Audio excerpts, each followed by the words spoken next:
Good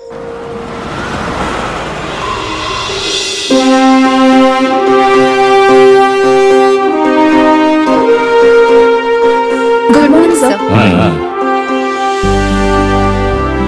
Tarak sir please. Thank you. నమస్తే sir, ఇది production కి రెడీ అయిన శాంపుల్, ఒకసారి టేస్ట్ చేస్తారా?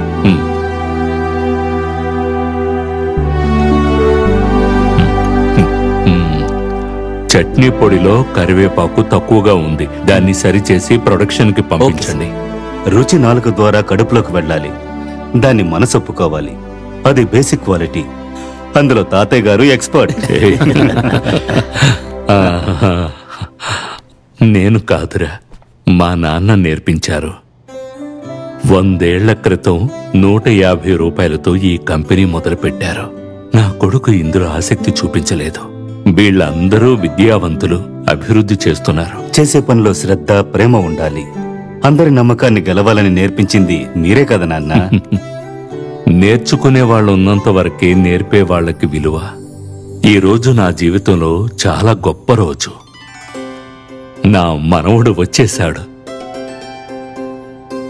నా రక్తం, నా వారసుడు. ఇక మీదట అన్ని బాధ్యతలు తనే చూసుకుంటాడు. ఇన్ని రోజులు మీరు నాకెలా సపోర్ట్ చేశారో అదే విధంగా ఇకపై మీరు నా మనవడికి సపోర్ట్ చేయాలి. ఈ కంపెనీని ఎంత ఎత్తుకు తీసుకువెడతాడో చూస్తూ హాయిగా గడిపేస్తాను. అయితే మాకు పని తగ్గిపోతుందన్నమాట.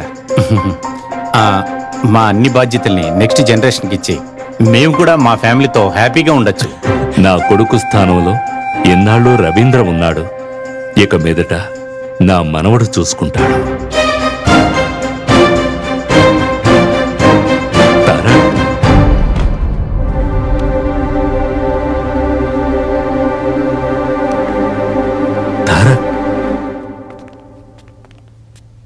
ఏమిట్రా, ఏమైంది? తాతయ్య ప్లీజ్, ఏవేవో ఆశలు పెట్టుకోవద్దు. ఇప్పుడు ఏమైంది? నేను మీ రక్తమే, కానీ నేను ఈ కంపెనీని చూసుకుంటాను, వారసుడు, ఇవన్నీ అబద్ధాలు తాతయ్య. ఊరికి మీరు అనుకుంటే సరిపోతుందా? అందుకు నేను ఒప్పుకుంటానా లేదా అని కనీసం మాట్లాడగాలి కదా. ఇదే తప్పు మా నాన్నగారి విషయంలో జరిగింది. పిల్లల్ని కని పెంచిన తల్లిదండ్రుల మాట వినడం పిల్లల బాధ్యత. తల్లిదండ్రుల ఆశలు వేరుగా ఉంటే పిల్లల కళ్ళు కూడా వేరుగా ఉంటాయి. తాతయ్య, నేను ఇక్కడికి వచ్చింది మీతో 2 నెలల పాటు గడపడం కోసం. ఆ తరువాత నేను తిరిగి వెళ్ళిపోతాను.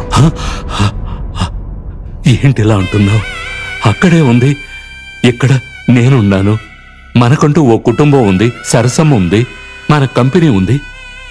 ఇవన్నీ వదిలేసి అక్కడికి వెళ్ళిపోతావా? అవును. అక్కడే ఉంది అమ్మ, నాన్న, నాకు కావలసిన వాళ్ళు, ముఖ్యమైన వాళ్ళు అందరూ అక్కడే ఉన్నారు.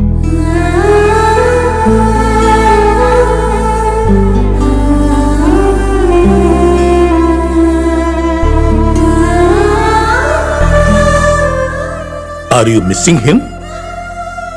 Missing him like mad. అతనితో నువ్వే కదమ్మా గొడవ పెట్టుకున్నావు. నేను గొడవ పడుండకపోతే వాళ్ళ తాతయ్య దగ్గరికి వెళ్ళుండేవాడు కాదు. పిచ్చి పిల్ల.